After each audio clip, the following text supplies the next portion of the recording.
কুংকি চৌধুৰীৰ মাকে অপেন গৰুৰ মাংস খাই ইনষ্টাগ্ৰামত ফটো দিছে।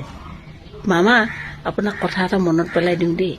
এই অখিল গগৈয়ে যে কৈছিলে আপুনি ফেঞ্চি বজাৰৰ যে কোনোবা এখন হোটেলত একেটা বস্তুকে খাইছিলে, আপোনাৰ ফটো নহয় ভিডিঅ' কৰি যদি থৈ দিছে, কি কৰিব পাৰে? এই কেঁচু খান্দোতে সাপ ওলাব এতিয়া আপোনাৰ। এখন কি খুচৰি আছে আপুনি? এই কালিৰ পৰা হিমন্ত বিশ্ব শৰ্মা আৰু হিমন্ত বিশ্ব শৰ্মাৰ পোহনীয়া কুকুৰবোৰ অৰ্থাৎ গু খোৱা 15 টকীয়া অন্ধভক্তবোৰে এই কুংকি চৌধুৰী মাতৃয়ে গো মাংস ভক্ষণ কৰা বুলি অপপ্ৰচাৰ চলাবলৈ আৰম্ভ কৰি দিলে। হিমন্ত বিশ্ব শৰ্মা নিজেই দেখোন গো মাংস ভক্ষণ কৰিছিলে। অখিলাক কিয় আজিলৈকে উত্তৰ দিব পৰা নাই হিমন্ত বিশ্ব শৰ্মাই গো মাংস ভক্ষণ কৰা কথাটো? লোকক খুচৰি আছে। আপুনি ফটো চাই যে কৈ দিলে গো মাংস বুলি, আপুনি কি হয়নো? আপুনি ফটো চাই কৈ দিছে যে সেয়া গো মাংস হয়। ৰাজনীতিৰ কাৰণে ইমান তললৈ নানামিব হিমন্ত বিশ্ব শৰ্মা ডাঙৰীয়া। আপুনি নিজক এবাৰ সোধক, আপুনি কোন হয়? আপুনি নিজেই জড়িত হৈ আছে হত্যাকাৰীৰ গোচৰত। নিজৰ খুৰাক মানৱেন্দ্ৰ শৰ্মাক হত্যা কৰাৰ গোচৰ আজিও হৈ আছে আপোনাৰ ওপৰত। আপুনি নিজে এজন পিষ্টলধাৰীও আছিলে, এটা সময়ত ৰাজপথত পিষ্টল লৈ ঘূৰি ফুৰিছিলে। বেলেগক আপুনি আঙুলিয়াবলৈ নাহিব। আপুনি হয় কোন? নিজে এটা কেলেংকাৰী মানুহ, সাৰদা কেলেংকাৰী মানুহ, কভিডৰ সময়ত পিপিকিত কেলেংকাৰী মানুহ। এতিয়া বৰ্তমান ডেটত আপুনি অসমৰ এজন ভূমি কেলেংকাৰী মানুহ। ৰাজনীতিৰ কাৰণে ৰাজনীতিৰ ঊৰ্ধত যি টি কথা নক'ব। আপোনাৰ কথা কোৱা গঠনশৈলী আৰু শিষ্টাচাৰ গাম্ভীৰ্য একেবাৰে নাই। আপোনাক এইবোৰ শিকাবৰ বাবে প্ৰয়োজন এগৰাকী মাতৃৰ ওচৰলৈ যাব, কুংকি চৌধুৰীৰ মাতৃৰ ওচৰলৈ যাব। তেওঁৰ পৰা অলপ শিষ্টাচাৰ শিকি আহিব, জানি আহিব। কেনেকৈ এজন মুখ্যমন্ত্ৰীয়ে কথা ক'ব লাগে অলপ শিকি আহিব। আপোনাৰ জ্ঞানৰ অলপ অভাৱ আছে, বুজিলে? বাৰু যোৱা কালি অৰ্থাৎ মই দুটা ভিডিঅ' বনাইছিলোঁ। এটা হ'ল কুংকি চৌধুৰী, আমাৰ অসম কন্যা, এগৰাকী হ'ল অগ্নিকন্যা জ্ঞানশ্ৰী বৰা। এতিয়া কথাটো হ'ল কি, এছাম হিন্দীভাষী লোকে কমেণ্টৰ মাধ্যমেৰে বিভিন্ন ধৰণৰ গালি গালাজ কৰিছে। মোৰ হাঁহি উঠিছে, যিটো থ্ৰিটেনিং আপুনি প্ৰণৱ দত্তক দিছে নহয়, সেই থ্ৰিটেনিংটো আপোনালোকৰ ঘৰৰ কাৰোবাক দেখাব, তেতিয়া ভাল লাগে। প্ৰণৱ দত্তৰ এই পকা দাড়িডালো হিলাব নোৱাৰে আপুনি। যিকেইজনক মই ডাইৰেক্টলি টাৰ্গেট সেইকেইজনৰ মানুহক কৈছোঁ, যিকেইজনে বেয়া কমেণ্ট কৰিছে কুংকি চৌধুৰীৰ ভিডিঅ'টোৰ কাৰণে, সেইসকলৰ মোক দাবী ধমকি দিয়া মানুহসকলে মোৰ এই পকা দাড়িডালৰ এডাল দাড়িও ছিঙিব নোৱাৰে দেই। একদম লক্ষ্য ৰাখিব কথাটো, মই গুৰুত্ব সহকাৰে আপোনালোকক আগত উপস্থাপন কৰিছোঁ। এতিয়া ৰাইজলৈ এটা বিনম্ৰভাৱে অনুৰোধ জনাম, মই জানো কিবা ভিউল ভিডিঅ' বনাইছিলোঁ। কুংকি চৌধুৰী যি মধ্য গুৱাহাটীৰ পৰা নিৰ্বাচন খেলিছে অসম জাতীয় পৰিষদৰ হৈ, এগৰাকী পঢ়া শুনা আমাৰ অসম কন্যা, উচ্চ শিক্ষিত, লণ্ডন বেছড উচ্চ শিক্ষিত, তেওঁৰ ওচৰত শিক্ষা গ্ৰহণ আছে, ভালকে কথা ক'ব জানে, ইংৰাজী স্পষ্ট ক'ব জানে। এনেকুৱা ধৰণৰ যদি জনপ্ৰতিনিধি আমাৰ ৰাইজৰ মাজলৈ আহে, জেগাটুকুৰাৰ উন্নয়ন হ'বনে নে জেগাটুকুৰা বিকল হ'ব? আপোনালোকে নিজে বিবেচনা কৰক। আৰু কোনোবা এটা ভিডিঅ'ত এজন ব্যক্তিয়ে কৰিছে, বহুত বহুত ধন্যবাদ। মই কৈছিলোঁ 40% অসমীয়া ভোটাৰ আছে মধ্য গুৱাহাটীত, মোৰ ভুল বুলি কৈ তেওঁ কৈছে যে নহয় 60% অসমীয়া ভোট আছে। তেনেহ'লেতো আমাৰ জয়ী 100% হৈ আছে যে আমাৰ কুংকি চৌধুৰী জিকিব। অসমীয়াৰ জাগ্ৰত হওক, আপোনালোকৰ চেতনাবোধক জাগ্ৰত কৰক। অসমীয়া ছোৱালীজনী কুংকি চৌধুৰীক আপোনালোকে বিপুল ভোটত জয়যুক্ত কৰাই আগুৱাই লৈ যাওক। মই জানো এইটো ভুল কথা ক'লো। এতিয়া মৰিয়নি সমষ্টি ঠিক তেনেধৰণে মই যদি ডক্টৰ জ্ঞানশ্ৰী বৰাৰ কথা উপস্থাপন কৰিছোঁ, মই জানো ভুল কোৱা হ'ল? জ্ঞানশ্ৰী বৰা এগৰাকী পঢ়া শুনা শিক্ষয়িত্ৰী কৰা এগৰাকী মহিলা, অগ্নিকন্যা বুলি যাক কোৱা হয়। আৰু তাতে প্ৰতিনিধিত্ব কৰিছে আমাৰ মাননীয় ৰূপজ্যোতি কুৰ্মীৰ বিৰুদ্ধে। এতিয়া কথাটো কওক, শিক্ষাগত আৰ্হতাটো যদি আপোনালোকে চাবলৈ যায়, ডক্টৰ জ্ঞানশ্ৰী বৰাৰ শিক্ষাগত আৰ্হতাটো চাওক আৰু ৰূপজ্যোতি কুৰ্মীৰ শিক্ষাগত আৰ্হতাটো চাওক।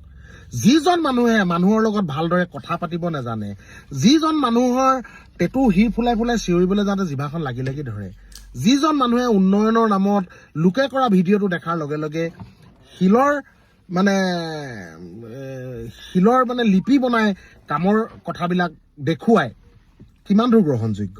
এতিয়া কোনোবা ৰাস্তা পদূলি জ্ঞানশ্ৰী বৰা বাইদেৱে অলৰেডি মানুহৰ আগত দেখাইছে তথৈগছ অৱস্থা, বহুত বছৰৰ পৰাই ৰাস্তাৰ কাম হোৱা নাই। পানী যোগান যিটো আঁচনি, জল জীৱন মিছনৰ কাম ভালদৰে মানে মৰিয়নিত হোৱা নাই আৰু য'তেই ভিডিঅ'টো কৰিছে তাতে শিলৰ ফলক লগাই উন্মোচন কৰিছে এইটো জানো কথা যুক্তিসংগত হ'ল ভিডিঅ'টো অহাৰ পিছত শিলৰ ফলক বনাই কিবা লাভ আছে জানো অলৰেডি ভিডিঅ'টো আহি গ'ল এতিয়া একাংশ মানুহৰ ভয় হৈছে একাংশ ৰাজনীতিবিদৰ ভয় হৈছে এই পঢ়া শুনা ল'ৰাবোৰ যদি ওলাই আহে বা এই পঢ়া শুনা কন্যাবোৰ যদি ওলাই আহে অসমখনৰ উন্নতি 100% যে হ'ব এইটো বহুত মানুহে সহ্য কৰিব পৰা নাই তো কথাষাৰ কিমান দূৰ গ্ৰহণযোগ্য আপোনালোকে কমেণ্টৰ মাধ্যমেৰে জনাব মই যদি ভুল কথা কৈছোঁ ডক্টৰ জ্ঞানশ্ৰী বৰা মৰিয়নিত খেলিব আৰু বিজয়ী হ'ব আৰু মধ্য গুৱাহাটীত কুংকি চৌধুৰী খেলিব আৰু বিজয়ী হ'ব মই যদি ভুল কমেণ্টৰ মাধ্যমেৰে আপোনালোকে তেতিয়াও জনাওক আৰু মই যদি শুদ্ধ তেতিয়াও কমেণ্টৰ মাধ্যমেৰে জনাওক কিন্তু যিসকলে কটাক্ষ কৰি মানে মোক মেছেজ কৰিছে মোক দাবী ধমকি দিয়াৰ চেষ্টা চলাইছে এচাম হিন্দীভাষী লোকে আপোনালোকক কৈ থওঁ মোৰ এই পকা দাড়ি এডালো আপোনালোকে উঘালিব নোৱাৰে এনেই মিছামিছি ট্ৰল নকৰিব অলৰেডি ৰাইজে বুজি পাইছে ৰাইজক লাগে মূল্যবোধৰ ৰাজনীতি ৰাইজে এনেকুৱা নেতা বিচৰা নাই যিসকল নেতাৰ অগাধ সম্পত্তি আছে ধন্যবাদ জয় অসম কুংকি চৌধুৰীৰ প্ৰচাৰ কৰিছে মুখ্যমন্ত্ৰী হিমন্ত বিশ্ব শৰ্মাই বৰ্তমান সময়ত বুজি উঠিছে যে চেণ্ট্ৰেল গুৱাহাটীত কুংকি চৌধুৰীক পৰাজয় কৰিব পৰা অপ্ৰতিৰোধ শক্তি আৰু নাই বৰ্তমান সময়ত কুংকিৰ যি ঢৌ সেই ঢৌত উফৰি গৈছে কেতিয়াবাই বিজয় কুমাৰ গুপ্তা চৌদিশে এতিয়া কুংকিৰ ধ্বনি কুংকি কেৱল মাত্ৰ সকলোৰে মুখত কুংকি চৌধুৰী কাৰণ অসমীয়া জীয়াৰ চৰ্চা হোৱাটো অত্যন্ত প্ৰয়োজন এইখন বিহাৰ নহয় এইখন অসম হয় কুংকি চৌধুৰী হৈ প্ৰতিজন অসমীয়া জাগিছে আৰু জাগিব লাগিব এখন বিহাৰ নহয় এখন অসম হয় অসমীয়া জীয়াৰী আগুৱাই নিয়াৰ ক্ষেত্ৰত প্ৰতিজন অসমীয়াই বিনা পইচাৰে কোনো ধৰণৰ স্বাৰ্থ নোহোৱাকৈ কোনো ধৰণৰ আশা নকৰাকৈ জীয়াৰীগৰাকীৰ হৈ প্ৰচাৰ কৰাত নামি পৰিছে কুংকি চৌধুৰীৰ যে জয় নিশ্চিত সেই কথাটো ইতিমধ্যে স্পষ্ট কৰিলে মুখ্যমন্ত্ৰী ডক্টৰ হিমন্ত বিশ্ব শৰ্মাই এগৰাকী ২৭ বছৰীয়া মাত্ৰ যুৱতী সেই ২৭ বছৰীয়া যুৱতীগৰাকীয়ে বৰ্তমান সময়ত হিমন্ত বিশ্ব শৰ্মাৰ নিদ্ৰা হৰণ কৰিছে বিজেপিৰ নিদ্ৰা হৰণ কৰিছে বিজয় কুমাৰ গুপ্তা যে কোনো ফেক্টৰ নহয় সেই কথাটো ইতিমধ্যে প্ৰমাণ হৈ গৈছে ধন্যবাদ মুখ্যমন্ত্ৰী মহোদয় ইমান সোনকালে যে আপুনি কুংকি চৌধুৰীক চিনি পালে জ্ঞানৰ জোখেৰেই হওক বা তেখেতৰ যে মানুহৰ লগত ব্যৱহাৰ পাতিয়েই হওক বা য়ং জেনেৰেশ্যনৰ জেনজিৰ যি এগৰাকী নেতৃত্ব ল'বলৈ আহিছে সেই নেতৃত্বৰ বাবে হওক আপুনি ইমান সোনকালে চিনি পোৱাৰ বাবে ধন্যবাদ মাত্ৰ ১৫টা দিনতে কপনি তুলিছে বৰ্তমান ৰাজনৈতিক মহলত কুংকি চৌধুৰীয়ে সেইকাৰণে কওঁ শিক্ষিত ব্যক্তিক আগমন ঘটাৰ ৰাজনীতি কিমান প্ৰয়োজন এগৰাকী শিক্ষিতা জীয়াৰীয়ে বৰ্তমান সকলোৰে বুকুত কপনি তুলি সকলোকে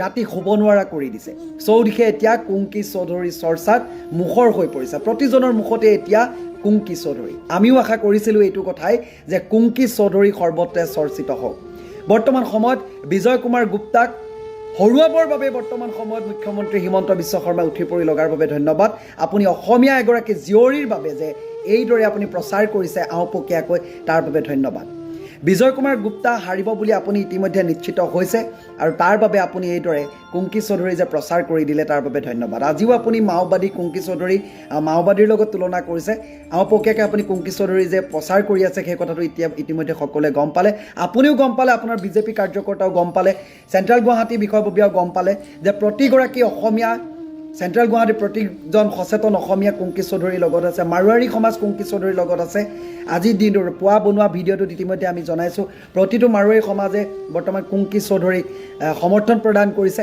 আৰু কুংকি চৌধুৰীৰ বিজয় নিশ্চিত কৰিছে আৰু বিজয় যে পৰাজয় হ'ব সেই কথাটো আপুনি ইতিমধ্যে ঘোষণা কৰি দিয়াৰ বাবে আওপকীয়াকৈ জনোৱাৰ বাবে ধন্যবাদ জ্ঞাপন কৰিছোঁ আকৌ কৈছোঁ শৰাইঘাটৰ শেষ ৰণখনত যদি অসমীয়া জীয়ৰীগৰাকী যদি জয় হয় তেতিয়াহ'লে হিমন্ত বিশ্ব শৰ্মাও গৌৰৱত বুকুখন ফুলি উঠিব কাৰণ কি অসমীয়া জয় হৈছে বুলি আপুনি কামনা কৰিব কাৰণ কি আপুনি জীৱনে মৰণে মই চিৰদিন অসমীয়া আপুনি সকলো সময়তে অসমীয়াক অগ্ৰাধিকাৰ দিয়াটো বিচাৰে অসমীয়া আগবাঢ়ি যোৱাটো বিচাৰে গতিকে অসমীয়া জীয়াৰীজনীৰ আগুৱাই নিয়াৰ ক্ষেত্ৰত আপুনি যি পদক্ষেপ গ্ৰহণ কৰিছে তাৰ বাবে আপোনাক ধন্যবাদ জ্ঞাপন কৰিছোঁ আপুনি এইদৰে প্ৰচাৰ কৰি থাকক কুংকি চৌধুৰীৰ বিজয় যাতে নিশ্চিত কৰে আপুনিয়ে যদি আধা আধি প্ৰচাৰ কৰি শেষ কৰে তাৰ বাবে অনুৰোধ জনাইছোঁ অসমৰ মুখ্যমন্ত্ৰী হিমন্ত বিশ্ব শৰ্মা ডাঙৰীয়াই অসমৰ বিৰোধী দলসমূহৰ সমৰ্থিত অসম জাতীয় পৰিষদৰ মধ্য গুৱাহাটী সমষ্টিৰ প্ৰাৰ্থী কুন্কি চৌধুৰী ডাঙৰীয়ানীক কালি যিধৰণে ব্যক্তিগত আক্ৰমণৰ লক্ষ্য কৰি ল'লে, সেই কাণ্ডটো অসমৰ প্ৰতিগৰাকী সচেতন ভোটাৰে, জ্ঞান বুদ্ধি আৰু বিবেক থকা ৰাইজে একেমুখে গৰিহণা দিছে সেইসকল লোকৰ বাহিৰে যিসকল লোকৰ অন্তৰ ঘৃণা আৰু বিদ্বেষেৰে ভৰ্তি হৈ গৈছে, যিসকল লোকৰ অন্তৰ বিজেপিয়ে বিয়পাই ফুৰা সাম্প্ৰদায়িকতাৰ বিষবস্পৰে ভৰ্তি হৈ আছে, সেইসকল লোকৰ বাহিৰে প্ৰতিগৰাকী সাধাৰণ অসমীয়া ৰাইজে মুখ্যমন্ত্ৰী ডাঙৰীয়াৰ এনেধৰণৰ নিম্নৰুচি সম্পন্ন আৰু নিম্নমানৰ ৰাজনীতিক একেমুখে গৰিহণা দিছে। আমি কেইটামান প্ৰশ্ন মুখ্যমন্ত্ৰী ডাঙৰীয়া আৰু বিজেপিক কৰিব বিচাৰোঁ। অখিল গগৈ ডাঙৰীয়াই অভিযোগ আনিছিলে যে পল্টন বজাৰলৈ গৈ হিমন্ত বিশ্ব শৰ্মা ডাঙৰীয়াই স্বয়ং গো মাংস ভক্ষণ কৰা বুলি অখিল গগৈ ডাঙৰীয়াই অভিযোগ আনিছিলে, আৰু সেই অভিযোগৰ উত্তৰ হিমন্ত বিশ্ব শৰ্মা ডাঙৰীয়াই আজিলৈকে নিদিলে নে অখিল গগৈ ডাঙৰীয়াৰ হাতত কিবা তথ্য প্ৰমাণ আছে তেনেধৰণৰ? হিমন্ত বিশ্ব শৰ্মা ডাঙৰীয়াৰ বছৰ বছৰ ধৰি গাড়ী চলোৱা সেই মুছলমান চালকজনে কি মাংস ভক্ষণ কৰে, এই কথাটোৰ উত্তৰ হিমন্ত বিশ্ব শৰ্মা ডাঙৰীয়াই কেতিয়া দিব? গোৱাত বিজেপিৰ চৰকাৰ আছে, গোৱাৰ মুখ্যমন্ত্ৰী ডাঙৰীয়াকে ধৰি অন্যান্য নেতা মন্ত্ৰীসকলে কি মাংস ভক্ষণ কৰে, এই কথাটোৰ উত্তৰ হিমন্ত বিশ্ব শৰ্মা ডাঙৰীয়াই কেতিয়া দিব? হিমন্ত বিশ্ব শৰ্মা ডাঙৰীয়াই এই কথাটোৰ উত্তৰ কেতিয়া দিব? নাগালেণ্ড মেঘালয়কে ধৰি ভাৰতবৰ্ষৰ অন্যান্য ৰাজ্যসমূহত খ্ৰীষ্টান ধৰ্মাৱলম্বী আৰু মুছলমান যিসকলে বিজেপি কৰে সেইসকলে কি মাংস ভক্ষণ কৰে, এই কথাটোৰ উত্তৰ হিমন্ত বিশ্ব শৰ্মা ডাঙৰীয়াই কেতিয়া দিব? NDAৰ সহযোগী দল অসম গণ পৰিষদৰ এইবাৰৰ 50% প্ৰাৰ্থীয়ে মুছলমান, সেই মুছলমান প্ৰাৰ্থীসকলৰ হৈ হিমন্ত বিশ্ব শৰ্মা ডাঙৰীয়াই গৈ যে প্ৰচাৰ চলাই আছে, জয়ন্ত মল্ল বৰুৱা ডাঙৰীয়া ধৰি অন্যান্য নেতাসকলে যে প্ৰচাৰ চলাই আছে, সেই অঞ্চলবোৰৰ মানুহবোৰ আৰু সেই প্ৰাৰ্থীবোৰে কি মাংস ভক্ষণ কৰে, এই কথাৰ উত্তৰ হিমন্ত বিশ্ব শৰ্মা ডাঙৰীয়াই কেতিয়া দিব? গো হত্যা কৰি গো মাংস ৰপ্তানি কৰা সেই কোম্পানীসমূহৰ পৰা যে বিজেপিয়ে চান্দা সংগ্ৰহ কৰে, এই কথাটোৰ উত্তৰ হিমন্ত বিশ্ব শৰ্মা ডাঙৰীয়াই কেতিয়া দিব? হিমন্ত বিশ্ব শৰ্মা ডাঙৰীয়াই সনাতন ধৰ্মৰ কথা কৈছে। সনাতন ধৰ্মটো বিশ্বৰ আটাইতকৈ পবিত্ৰ মহান আৰু উদাৰ ধৰ্মসমূহৰ ভিতৰত এটা ধৰ্ম হৈছে হিন্দু ধৰ্ম বা সনাতন ধৰ্ম, আৰু সেই সনাতন ধৰ্ম, সেই হিন্দু ধৰ্মক যদি আটাইতকৈ কোনোবাই বেছিকৈ বদনাম কৰিছে, ৰাজনৈতিকভাৱে নেতিবাচকভাৱে ব্যৱহাৰ কৰিছে, সেই দলটো হ'ল বিজেপি, আৰু সেইবোৰ মানুহ হ'ল হিমন্ত বিশ্ব শৰ্মা ডাঙৰীয়াৰ নিচিনা মানুহ। সনাতন ধৰ্মৰ লগত তেখেতসকলৰ কোনো ধৰণৰ লেনাদেনা নাই। লেনদেন থাকিলে দিল্লীত RSSৰ কাৰ্যালয় বনোৱাৰ কাৰণে, সেই কাৰ্যালয়ৰ পাৰ্কিং বনোৱাৰ কাৰণে 1500 বছৰীয়া পুৰণি হিন্দু ধৰ্মাৱলম্বী লোকসকলৰ মন্দিৰ সেই তেওঁলোকে ভাঙি নেপেলালেহেঁতেন। তেওঁলোকৰ সেই আৱেগৰ লগত লেনদেন থাকিলে গো হত্যা কৰি গো মাংস ৰপ্তানি কৰা সেই কোম্পানীবোৰৰ পৰা বিজেপিয়ে চান্দা সংগ্ৰহ নকৰিলেহেঁতেন, গো মাংস ভক্ষণকাৰী বিজেপিৰ বৰঘৰতে পোৱা নগ'লহেঁতেন। কোনো ধৰণৰ ধৰ্মীয় আৱেগৰ লগত তেখেতসকল জড়িত নহয়, কোনো ধৰণৰ আদৰ্শৰ লগত জড়িত নহয়। আদৰ্শৰ লগত জড়িত হোৱা হ'লে পাকিস্তানক সমৰ্থনকাৰী, বিচ্ছিন্নতাবাদীসকলক সমৰ্থনকাৰী মেহবুবা মুফতিৰ দলৰ লগত লগ লাগি জম্মু আৰু কাশ্মীৰত বিজেপিয়ে কেতিয়াও চৰকাৰ গঠন নকৰিলেহেঁতেন। আদৰ্শ থকা হ'লে বিজেপিয়ে কেতিয়াও আগদিনাখনলৈকে কংগ্ৰেছ কৰা প্ৰাৰ্থীক আনি বছৰ বছৰ ধৰি বিজেপি কৰি থকা পুৰণা কৰ্মী আৰু প্ৰাৰ্থীক বঞ্চিত কৰি টিকট নিদিলেহেঁতেন। গতিকে আদৰ্শ, ধৰ্মীয় আৱেগ এইবোৰ কেৱল মাত্ৰ বিজেপিয়ে ক্ষমতাক কুক্ষিগত কৰাৰ কাৰণে ব্যৱহাৰ কৰে। আচলতে বিজেপি এটা কোম্পানী সদৃশ হৈ পৰিছে, টকা পইচাৰে ভৰপূৰ, ক্ষমতাৰে ভৰপূৰ তেওঁলোক এটা কোম্পানী। যিকোনো মূল্যৰ বিনিময়ত ধৰ্ম ব্যৱহাৰ কৰি নেতিবাচকভাৱে মানুহক ভাগ ভাগ কৰি যিকোনো ধৰণৰ নিম্ন ৰুচিসম্পন্ন কথা কৈ, হিংসাৰ আশ্ৰয় লৈ, ভয় ভাবুকিৰ আশ্ৰয় লৈ কেৱল মাত্ৰ ক্ষমতা লাগে, তাত বাহিৰে তেওঁলোকৰ কোনো ধৰণৰ আদৰ্শ বা ধৰ্মীয় আৱেগৰ লগত সম্পৰ্ক নাই। আৰু এই কথাবোৰ লাহে লাহে ভাৰতবৰ্ষৰ ৰাইজে আৰু অসমৰ ৰাইজে বুজি উঠিছে। হিমন্ত বিশ্ব শৰ্মা ডাঙৰীয়াই লুৰিণজ্যোতি গগৈ ডাঙৰীয়াক প্ৰশ্ন কৰিছিল, লুৰিণজ্যোতি গগৈ ডাঙৰীয়াই তাৰ উত্তৰ দিছে যে মধ্য গুৱাহাটীৰ প্ৰাৰ্থীগৰাকীয়ে মধ্য গুৱাহাটীৰ বানপানীৰ সমস্যাৰ কথা কৈছে, কৃত্ৰিম বানপানীৰ সমস্যাৰ কথা কৈছে, যান জঁটৰ কথা কৈছে, পাৰ্কিঙৰ সমস্যাৰ কথা কৈছে, ৱেষ্ট মেনেজমেণ্ট ছিষ্টেমৰ কথা কৈছে, যুৱক যুৱতীসকলৰ ভৱিষ্যতৰ তেওঁলোকৰ এমপ্লয়মেণ্টৰ কথা কৈছে। আৰু দিনে দিনে মধ্য গুৱাহাটী সমষ্টিৰ প্ৰাৰ্থীগৰাকীৰ বাঢ়ি অহা জনপ্ৰিয়তা দেখি হিমন্ত বিশ্ব শৰ্মা ডাঙৰীয়া ভীতিগ্ৰস্ত হৈ দিক বিদিক হেৰুৱাই এনেধৰণৰ ব্যক্তিগত আক্ৰমণত নামিত পৰিছে, আৰু তাতো হিমন্ত বিশ্ব শৰ্মা ডাঙৰীয়াই মুখ থেকেচা খাইছে। এইখিনি কথা আমি ৰাইজলৈ আগবঢ়ালোঁ। ধন্যবাদ। জয় আই অসম। অসম প্ৰথম, সদায় আৰু চিৰদিন।